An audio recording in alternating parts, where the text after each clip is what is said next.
I would want to start by giving you the history of Kenya Power.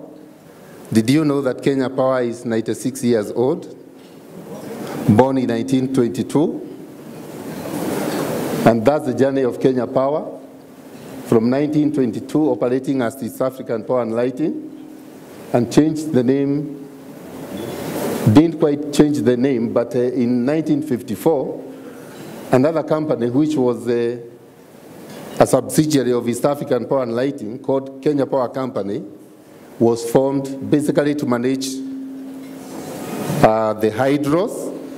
This is the company that developed the hydros on the Seven Forks. In 1964, the government established TRDC, that is the Tana River Development Company, to work with the generation company, the KPC, which again was being managed by East African Power and Lighting. I'll move a little bit faster. We've all heard of the Rural Electrification Authority. Rural Electrification has been there with us since 1922, and all this time up to 1973, it operated under the Ministry of Energy, managed by East African Power and Lighting. 1983, East African Power and Lighting was renamed to Kenya Power and Lighting Company. Then 1988 is when we had TALDA complete the 144 megawatts Kiabere power plant. 1991, we all know about Takwel. I want to be quick on that. 1997, we know what happened. Liberalization came about through the Electricity Act 1997, and generation was removed from Kenya Power and Lighting, and that's when KenGen was formed. That's how KenGen was formed in 1998. And in 1999 to year 2000, all the assets belonging to TRDC, KPC, TALDA, and KVDA were transferred from Kenya Power to KenGen. Then 2006, we had the Energy Act 2006, which is still the act that is in operation at the moment. We know that there has been the Energy Bill 2015 that has been pending with Parliament. It has gone through Parliament now, and it's about to be enacted as soon as the President assents to it. I guess it will be called Energy Bill 2018 now, but we are still operating under the Energy Act of 2006. In 2006, we had a regulator brought into the market under the name Energy Regulatory Board. In 2008, Rural Electrification Authority was formed. Before that, it was a division in Kenya Power. Now it is a complete authority on its own.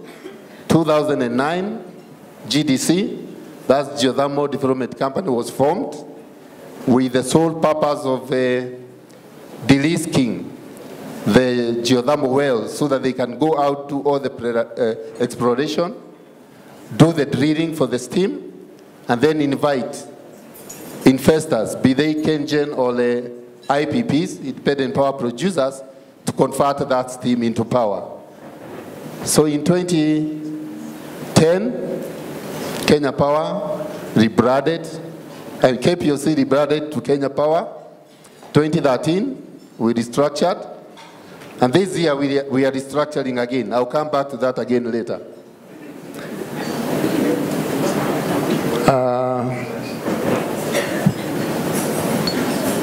This is the electricity sector in a snapshot. I wanted to show you how the sector is structured. And this is important because most of the times, Kenya Power ends up carrying the whole burden for everyone. When we have no water or no electricity coming from hydros, we blame Kenya Power. When lines are put up by rural electrification and they never end up finishing them, we blame Kenya Power. KETRACO goes out to do lines, the high tension lines between Nairobi and wherever. When they don't finish, Kenya Power takes the blame.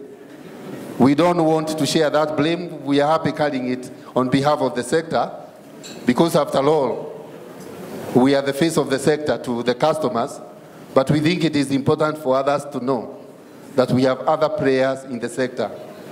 And if you look at generation, we have KenGen in generation, we have GDC, I've mentioned, and we have IPPs. By IPPs, we mean independent power producers. At the moment, the total installed capacity in the country is 2,351, and 64.5% of that is produced by KenGen. The other amount comes from the independent power producers, who are 13 in number. GDC continues to drill the wells and contract them to either KenGen or the IPPs. And we have both KenGen and IPPs producing power at Olkaria. The Kenya Nuclear Electricity Board, you are aware of that as well. They are preparing the country for uptake, for generation and uptake of power from nuclear. At the moment, the board is concentrating on building enough capacity within the country so that by 2022, as a country, we can make the decision as to whether we want to go nuclear or not. And if we do, by 2030, we should be having nuclear power on our grid. Remember, we said one of our key pillars is the customer experience. We don't know what kind of experience you would say you have with us today, but we want it to be better every day, to get better every day. And I think through the investments that we have made, we can see that when you invest, when you do what is required of you, things get better. If I ask you today when you last had a blackout, you may want to call your housemate, your spouse or whoever, and ask them, when was it, honey, that we last had a blackout? 4 years ago. 4 years ago. 4 years ago, if you were asked that question, you would have the answer like this. I know a few of us here would say it was today or it was yesterday. But a majority of us will not remember. We had the highest amount of rainfall received in the country for 2-3 months. And the kind of experience we had cannot be compared to what we were used to before. And therefore, we are saying we are committed to continue investing. And we know for us to invest, we cannot do this alone. We want to work with the marketers.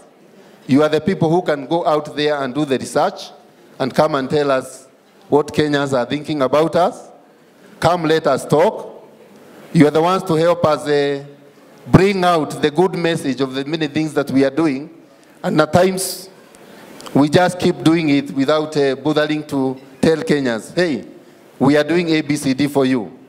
You are the people to come and help us do that. And we are open for business, because for us to be able to not only work but also communicate, we can only do that in partnership with you. So we value your partnership and we look forward to working together. I love advertising. I've been advertising for 12, 13 years at Scan Group in Kenya, Tanzania, Ghana, and I really do love advertising. So I hope this will be quite inspiring for you, and I hope it will be a good one for you. Let's go. So I think you've seen the topic, and it's something I'm really, really passionate about, which is media and content, and where we are going, where marketing is going in the future. I'll start with a quick, I saw this during the Cannes 2018, 2 weeks ago, and this guy was just really saying that for us to be able to be integrated, we have to have the humility to know we don't know everything. So while I've been in media for 13 years, I still don't know everything in media. I don't even know everything in advertising. And therefore, for us to really be integrated, we have to be able to say, what does the creative person have to say? What does the product person have to say? What does the sales guy have to say? And that's what my talk will be about, killing the silos in marketing and being integrated. Content is really the king, for real, you know. This is this is the only thing that brands can develop that can actually take them to the next level. But the thing about content is, we've always been told, and if you've ever read Ogilvy in Advertising, they kept on saying the medium is the message. But, the new book about Ogilvy in Advertising that tells us the message is the message. The medium is not the message. The billboard can bring your message out better, but the billboard is not the message. You still have to create and craft the message first before you even think of the channel. However, the channel can be very important in creating value for message. For example, I'm sure if you saw a billboard a while back that was torn, and it was from an insurance company, and they were saying, "We cover you," right? But the message was still the message. The medium just brought that up to the consumer. Now, however, channels are much more important today than ever before. So this is a minute on the internet globally. 60 seconds, and the things that happen. And if you want to check it out, you can go to Live Stats, and you'll be able to see how many things actually are happening online in a minute. It means our consumers are much more in touch with many more platforms than ever before. It means they're harder to reach. I've seen some guys from Citizen here, I've seen KTN here. It means they have to work harder for the consumer to come to the platforms. And it means we have to connect the platforms because one platform is not going to deliver for the message. Now, content is king, yes. However, distribution is the queen because she wears the pants. Because if you've got good content and no one sees it, if your content is very good, but no one sees it, then we have a problem. Sometimes when you're going through, a discussion with marketers and someone mentions something and you're like, "Oh, I've never seen that campaign." A brilliant message that was not well distributed. Therefore, you can be brilliant. You can't be brilliant in one channel. You must be brilliant in a connected system. So you cannot have a brilliant TVC. You must have a brilliant connected system from content to the connections. In all this, there's something we call context, and context is the environment in which we live in. And yesterday I saw an ad from Jet Air, and they said, this is the only way to see Germany in summer. And the ad came out immediately after they lost, And the brands have to then look at context and how context evolves and how it helps us bring out our messaging. So if it's an election year, for example, what are you telling Kenyans that's going to make the message sit better because it's an election year?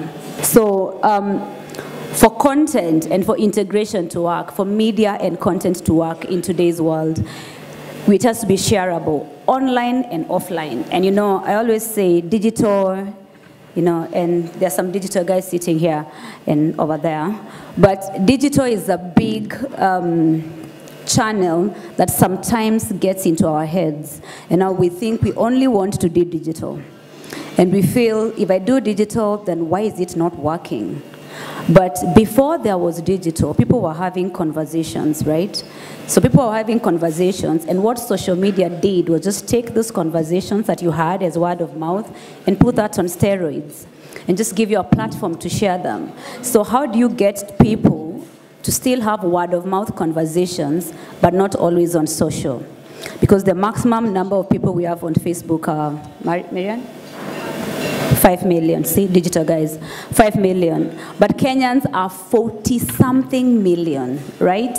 So how do we still ensure your social has a role to play, but your online medium has a role to play, but it has a bigger role by enabling the person without Facebook to still see your communication and have a conversation? Not just the Twitter conversation, but an offline conversation. How do we inspire that shareability, both online and offline? 2, meaningful value, and I think Kalombo mentioned a bit of it. If there's no meaning, today when you see an ad and you don't see what it's doing for you, you quickly just click and move. Hi guys for TV, and it's such a bad world because my niece keeps on saying, skip, skip. Why is it not skipping? And she's 3. So in the next 10 years, who are we? I'm in media, it's scary. who are we going to be advertising to? Even we, I'm sure every marketer here, every time you see something on YouTube, you're just waiting for the 2 seconds to finish, but you can just click it off. You know, CAF tells us that you're watching 4 to 5 TV stations at the same time. Why? Because you watch the content, and when that content finishes, you quickly jump. So you're either catching Jeff Koinange or Betty Chalo, and the moment they stop talking, you've switched to find who else is having a conversation. So you can imagine how powerful or meaningful your content has to be for the consumer to sit through it, because they have options and they have the power to skip. Yeah. The third one is we have to be agile. We have to be very agile. We have to be very linked. It means your organization has to be linked together in whatever you are going to deliver. So sometimes, you know, you do a crazy, beautiful campaign, but we cannot find the product in the supermarket, right? Or the product is not working. So now, in day 2, you're like, oh, just pull it down. We're going to try and fix something, then you can come back on air. If the system is not linked, then the consumer will not come back. Data shows us that if you like something online, or you see it and you like it, and you try to access it, if the first time you don't see it, 52%, you don't come back. Just go and find something else. Meaning that moment to convert for the consumer is finished. As I finish, you know, how then do you create content and mediums that deliver for you and for your brands? And this is everything, really. It's culture. What's going on around you, and how can you use it? We can never ignore the mood and the energy in the market, ever. We can, you know, Twitter and Facebook have made sure we cannot. So if people are hating on your brand, you can't even launch something saying we are nice. You have to wait until you fix your problem, because Twitter will ensure everyone knows that your brand doesn't work, right? Even if there are just 10 people who didn't get a good experience. 2 is data. And the thing with data is there's so much data, we just don't put ourselves into it. Data to help us plan better, data for you to know what your consumers want to see, data to know when your consumers are tired of what you're telling them, data to know that this product no longer works, now we need to fix it. There's data for everything. And because we are a country with 80% mobile penetration, there's data even for Mama Mboga in the village. Why? Because she has a phone. So we are actually able to get data to inform each and every decision. So for me, as you go out today, tomorrow, if you're making a decision on Monday, if you don't have the data to make that call, then you shouldn't be making that call. And the third thing is creativity. You know, the new agency says creativity, you know, creatives, you know, this is an old thing, that creativity is dead. But the thing is, content that's powered by data and culture, but it's not creative, is not going to cut it. Content that's powered by creativity and culture without data will not cut it. Content powered by creativity and data without culture will not cut it. It has to tick the 3 boxes, because the consumers need to see themselves in it, they need to see the relevance of it, then it has to be big enough to be able to actually make an impact. And the creativity is the fact that the creative director today must understand how data looks like. When I started in advertising, as Kalombo mentioned, creatives never cared what data was or even what media was. They actually just thought, I gave you my work, could you just put it on a billboard or a TVC somewhere? But your new age creative person, whether it's for whatever piece of content, is going to first sit with that data person before they develop what they're developing, because it will be powered by something much more powerful than them. So mine is not a presentation. I'll actually pose a lot of questions, because I was given a very difficult topic by Mr. Kalombo. Talk about marketing dilemma. So I hope I'll leave you more in dilemma when I finish my presentation. I just try to think about, you know, the current dilemma, and probably an image that actually explains what a dilemma is. difficult problem, a puzzle. And the description best given for this is a difficult problem, seemingly incapable of a satisfactory solution. Now, I don't have to explain about that image. But before I go to the main discussion of today, allow me to just briefly talk about brand AR and also talk about the dilemma for our brand.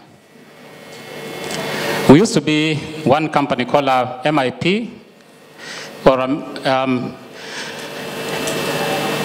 we used to provide insurance and healthcare at the same time. But there was change in regulation where we were told that you can't operate like a zebra in the market, that you must decide whether you want to become insurance or you want to become healthcare. So we had to separate our two companies, insurance and healthcare. But then we got a challenge from our shareholders that one of the things they wanted to do is to invest in healthcare and sell off the insurance brand. But what they said is that before they sell off the brand, it has to remain as it is until they get a buyer who will come and take up the brand and rebrand.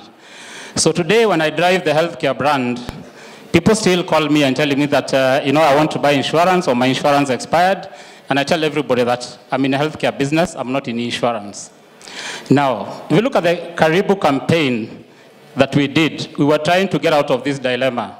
Tell people now we are a healthcare organization, that we deal with all those brands that you're seeing there, that we are open to dealing with all the insurance companies as a healthcare brand. And the concept of Karibu, we try to think about how we welcome everybody into our space.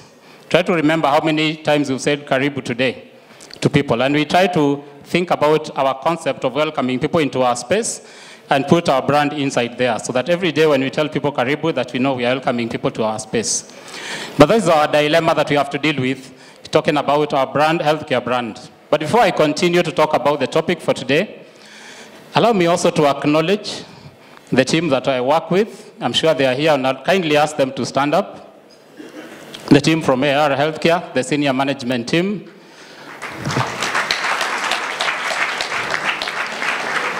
They are from diverse background, but I can tell you we also have a team of doctors there. Today is the only time that you can get free consultation. You'll not be charged. So just make sure you go near that table, and you'll get the doctors to give free consultation. So thank you, team.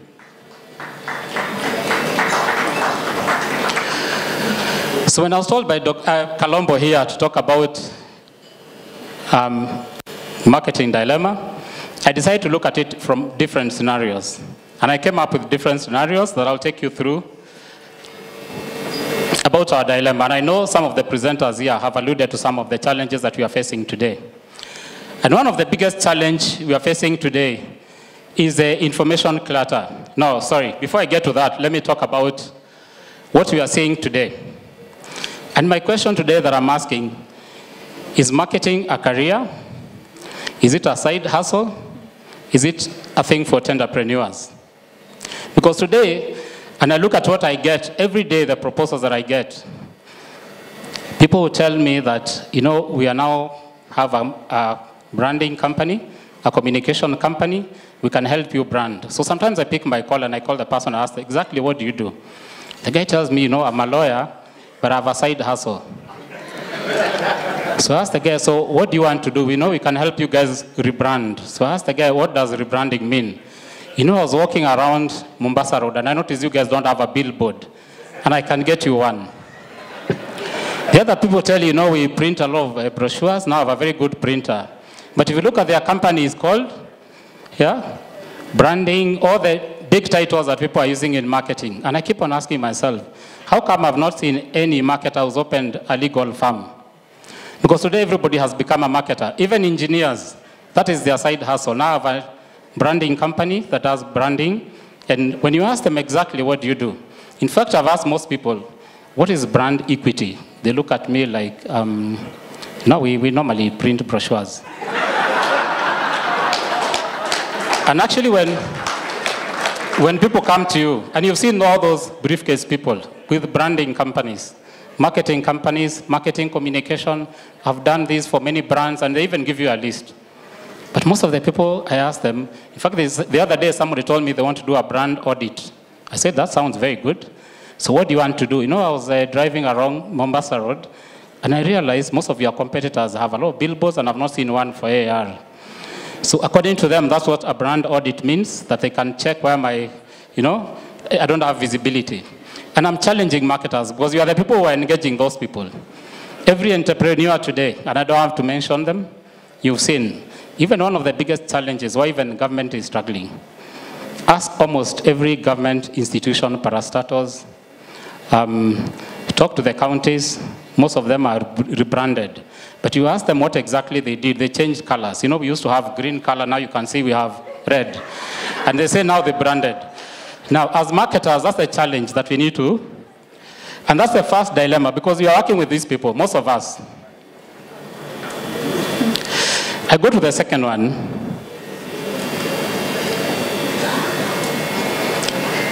Okay, and let's talk about information overload.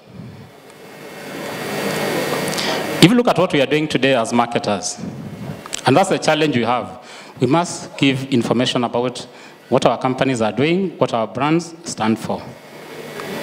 But we are now overloading customers with information. In fact, the other day, and I've been very careful today to give examples of brands, because even when I talk to a lot of my peers, and I told them the topic I've been given, I'll send so many examples of people's billboards, people's adverts, and I say it because of my security, I'm not going to come and project it here. But I remember the last time I saw an advert, a very big billboard, and I told my colleague, can you read for me what is in that billboard? And my colleague told me, you know, you're driving too fast. But I said, this billboard is supposed to be seen by even the person who is driving. The next thing I asked, I cannot see any parking next to this billboard. So the person asked me, why do we need parking? But if you look at the information on that billboard, you actually need to come and park your car for 15 minutes and take a notebook to read what is there. Because what are marketers doing? People listen to customers. You know, I came to your place, and actually I got lost. I went to second floor. So they think what they need to put in on my billboard is that we are on third floor.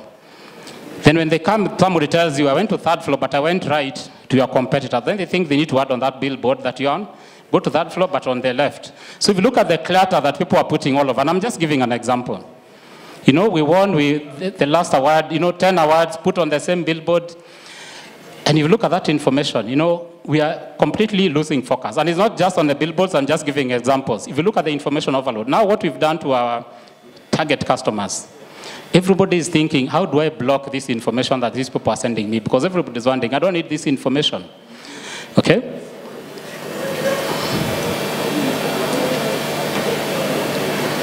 And I put many scenarios in terms of what we are doing to our customers, that everybody is thinking, we need to put all the information and actually tracking customers wherever you are. If you look at what is happening today, every place you go, now including Uber, when you are here and you are so tired and you are thinking, I need to go home. And you are thinking, I need to take my cab, relax as I go home. The next thing you put is a video just in front of you of an advert. Nowadays, even I'm seeing even in washrooms. Yeah? When you go to, relieve yourself, and the first thing you see on the screen is somebody's brand. So we are bombarding customers with all manner of information clutter that everybody now is actually running away from, that I don't want this information. Somebody told me, I wish I could go to a holiday somewhere where I'll not even find any of this information that you guys keep on sending to us. And the challenge to us marketers is that we must pass information about our brands. That is for sure. But then how do we package this information? How do we identify the target people that we need to send? Because you also, and somebody talked about data. And one of the things that we also need to do is to profile our target customers. So then you are not just loading everybody with information.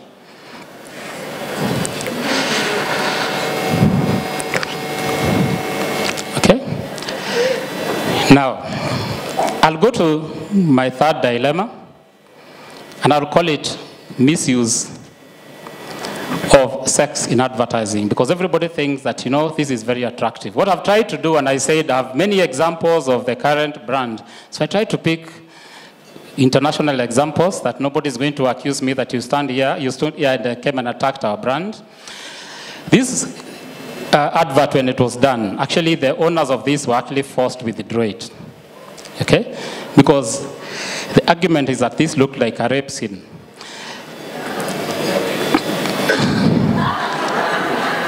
I don't know how many people saw this one.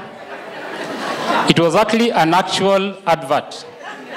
I'm not being naughty, I didn't create this. Okay? It is marketers thinking how they are going to use sex appeal, to push their brands.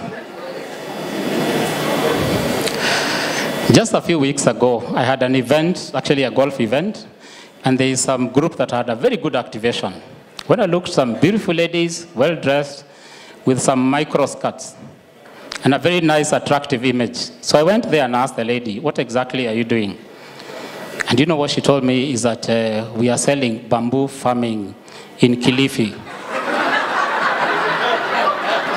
I tried to think about the connection, So I went back and asked that lady, okay, how is the farm? Have you ever gone to that farm? She actually told me, even me, I have no idea.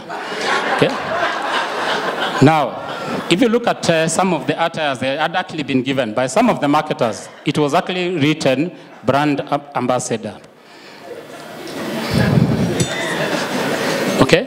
I'll skip that because I talked about the bad, the ugly, but some people have also used this very effectively. And that's what I said, this is a dilemma for marketers. I'm not saying that you cannot use sex appeal for advertising or pushing your brand, but it has been used. And actually, these guys for the Beetle have actually used it very creatively and leave it to your imagination. They do their car like that, and it's left like that. And there were several adverts that they did, very good adverts. I want to talk about this as my next scenario for marketing, what we call marketing myopia. And I'll talk about three things. Marketing myopia, brand myopia, and also competition myopia. Now, these are not blame marketers. The owners of organizations nowadays actually demanding results almost immediately. You are hired as a brand manager, you are hired as a marketing manager. Within 1 week, your finance guy has come to your office. You've been here for 1 week and you're not seeing results. Okay? How many people have gone through that? Yeah, within a month, people are saying, we have a new lady in marketing and she's just jumping up and down and you're not seeing even any impact. Okay, now what is happening when people get into those relationships? Now people have forgotten to build brands and everybody now is focusing on selling. Because you are being evaluated even by the owners. Those of us who go to board meetings, in fact, you now start giving stories of the brand and the board members are looking at you, okay, where are the numbers? Because that's what everybody is looking at. So as marketers, then we have to be very creative. It's a real dilemma that we can't blame marketers. Then how do we balance? Because the same guys are the ones who will be asking you 2 years down the line, then what is happening to our brand? So we have to be very creative as marketers, that we have to adjust ourselves to the short-termism of the shareholders of companies, and we also have to remember that we have to continue building our brand. The other thing I also wanted to talk about on that, I said, is marketing myopia and also competition myopia. So many of us have forgotten that competition is not just that guy next to you who opened up a company. That so many of us are taking all our efforts fighting one competitor. It's like you think if we can manage to kill this one competitor, then we are home and dry. So you focus so much on fighting one competitor. The reason I gave this example is that I hope everybody understands about the fight that was there between DHL and FedEx. That all their campaigns they were doing were between FedEx and DHL. But they forgot to look at the bigger picture. That competition is not just that person who was opened next door. Okay? The other concept on my scenario number 4 is what we call brand myopia. That some of us are thinking, because I have a very strong brand, now I can launch anything that I want, including water, wine, using the same brand. And I'll give an example. I hope there's nobody from Equity here. Because everybody knows what happened, that Equity transformed banking in this country. Okay? When did they move into healthcare? I got so many calls that you guys are finished, because Equity now has also moved to healthcare. You remember when they started doing money transfer, and people said now M-Pesa is finished. Now those are the challenges that we have. That as a brand, you think, because my brand has dominated a certain area, that now what I need to do tomorrow is just to launch my brand in any other area and it's going to succeed. But market needs, customer needs are very different and very unique across different sectors. This is another challenge I want to throw to all of us. I know we are mixed. Some of us who are brand owners, some of us work in creative agencies, some of us work in digital agencies. Now, when I was being introduced, I think one thing she didn't mention is that I was a judge in the last year's MSK Awards, and I'll also be a judge this year. One of the biggest challenges we faced is the entries that we received. That sometimes when you try to get even a clarification, some people actually wanted to withdraw the entries that were done. You find that when you are doing these marketing entries, most of them are done by the agencies. Even the brand managers are not even aware about the entry. So what happened is that we also started getting people now questioning even the credibility of judges. That we did a very big campaign, yet the campaign didn't win, and look at the campaign that you guys said won. So we tell people, okay, now what can we do? Can we share with you the entry that you did? It didn't even follow even the criteria that was actually specified for the entry. So when you send to the owner of the brand, he's asking, where did you get this from? And actually I want to challenge, because I can see the CEO of MSK is here. I remember as judges, we even said, next time, can we also have the owners of the brand actually getting the awards? Because most of the time I see us awarding the creative agencies and have nothing against them. So because now they become the owners of the brand, that if sometimes even ask the owner of the brand, they're even asking you to get more information for the creative agency. I see some people even referring us to the PR. You call the PR department, actually they can give you information about the brand. Okay?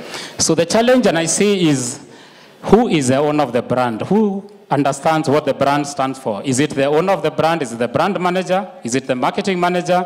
Is it the creative team that are driving the brands today? And you'll be surprised. And I'm happy Sarah did a very good presentation here. You'll be surprised that some of the owners of the brand, you ask them for this same data, probably they also don't have. Okay? Or vice versa. Now, the other thing, and what I liked what you said about us working in silos, is that you find people accusing each other.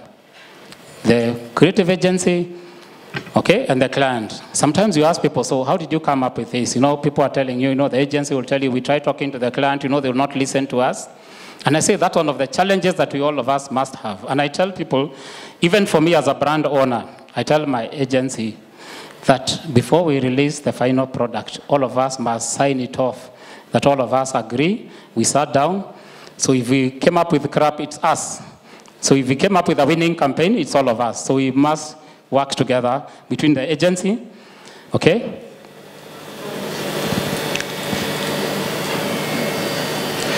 I'll not talk so much about this. Sarah talked about digital agency versus, the digital media versus the mainstream media.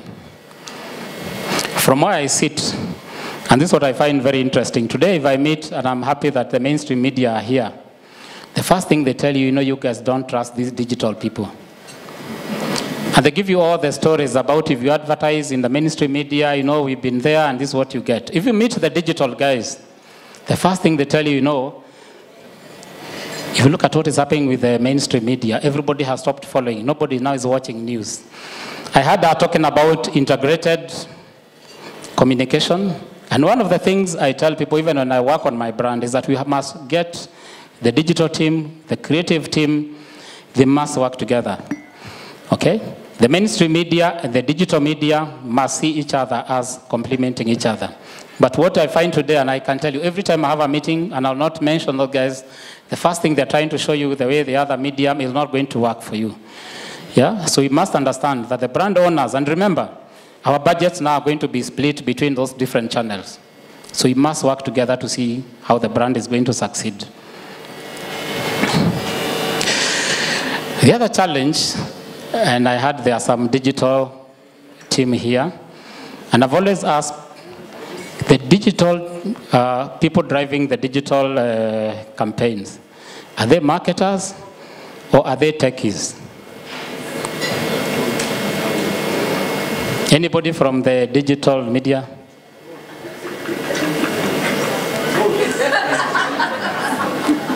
Yeah? They are both. Sorry? They are not, some of them are not sure. Okay?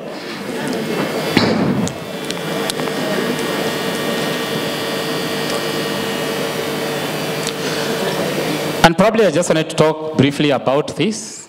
especially what is happening to, the digital media, because we give them targets. Yeah, in terms of what you want to see, we give them tools and parameters that you want to see that you're going to measure them. So if you've seen what most of them are doing, and especially, you must have seen this, especially in UK, what has been happening, especially the backlash on Instagram and the concept of bots, where people are creating, fake accounts so that you can be able to show the influence you have on the digital media. I have 1 million followers. Okay? And even some doing what we call stealth marketing, where you even hire people to start having conversations about a brand. And these are guys seated in the office saying, I've consumed the black and white, and I can tell you it's so smooth. And the gentleman who is seated there has never even tasted your brand. Okay? I think I mentioned about this. But the other scenario I wanted to talk about is, on ethical marketing. And we have several concepts that we look at when you talk about ethical marketing. Number one is with what we call comparison marketing. And you've seen what has been happening with a lot of brands. Almost claiming, we are better than our competitor. You saw the campaign between Safaricom and Airtel, the red and the green, and you leave it to the imagination of the customers that you are not, referring to our competitor. But I just picked one ad, an old one, between Pepsi and Coca-Cola, where we can also use creativity without having to fight your brand. That Coke did an advert saying that we are on the second floor. And the next, Pepsi just put it with their slogan there that Pepsi is everywhere, not just on the second floor. So you can still use, creativity without having to, look like you are directly attacking your brand. And the other concept of ethical marketing, and we've seen a lot of this concept happening, where you either release a flawed product in the market. We've seen campaigns, even competitions that are launched in the market, and then you realize it can't work. And how many of us marketers are bold enough either to withdraw a flawed product or even a campaign that is not working? And you notice what happens most of the times is that people go quiet on the campaign, but we never tell the customers that we realize this is not working. And of course, there's also the concept of stealth marketing, and especially, as I mentioned, on the digital media, where people are actually hiring people to talk about and generate conversation about a brand.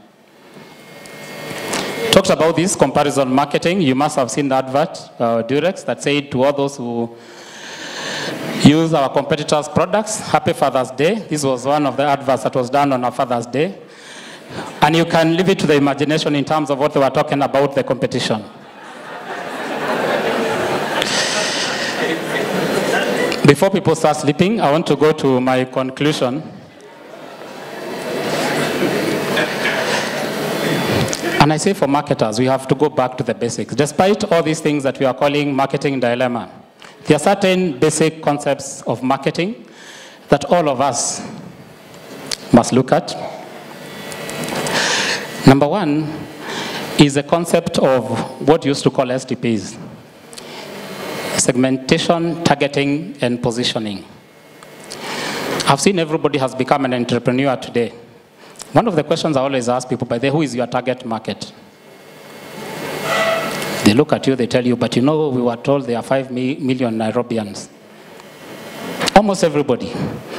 And I can still mention, because I can see my doctor friends are here. I see somebody just open, very good consultation session, and you ask them, so who is your target market? And everybody tells, I saw the population of Kenya is growing. Now we are almost 46 million. Is there any product for the 46 million Kenyans? That all of us went to the basic marketing classes where we are taught market segmentation. Then when you pick your market segmentation, then you know how to target that market. Okay? And also market positioning. Remember, we were told that positioning is what you do to the mind of the consumer, not even to your product. So if you go back to just the basic concepts of marketing, it is a way to overcome even the dilemma that we are talking about. I talked about brand identity, brand equity. I don't want to talk about those. But I remember the same thing I said. I've asked so many people, please tell me about brand identity. There's so many consultants that we have there who are doing consultancy for us for marketing, and most of them can't tell you about that. So with that, that's my brief presentation. Thank you very much for listening to me. Thank you very much.